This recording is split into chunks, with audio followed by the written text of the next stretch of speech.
Archibat 2009, ou deuxième édition du Salon de l'architecture et du bâtiment, ce sont près de 150 exposants aux œuvres diverses et variées que le grand public aura plaisir à découvrir. Tel salon qui permet donc aux usagers de pouvoir trouver sur un même espace les interlocuteurs de la conception, que sont les architectes, les urbanistes et les géomètres, et donc des acteurs également donc de la construction. Tout ceci contribue déjà à mieux éduquer la population pour savoir qu'est-ce qu'ils peuvent faire donc, par rapport à leur projet de construction.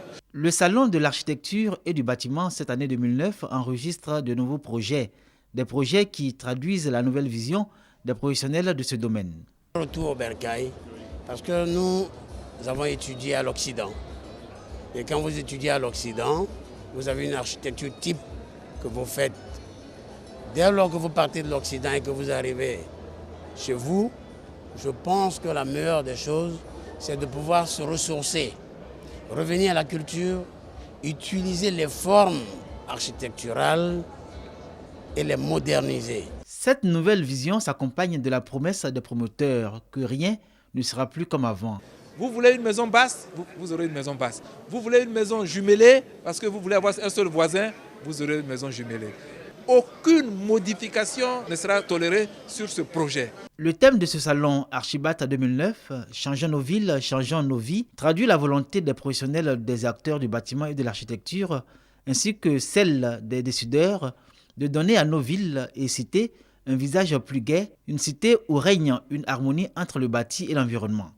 Cette volonté a été réitérée par le ministre de la Construction et de l'Urbanisme. Ayons pitié de nos villes, ayons pitié de nos vies. Ce que je voudrais dire qui me semble important, c'est que une ville propre, une ville ordonnée, une ville avenante, attrayante, c'est l'affaire de tout le monde.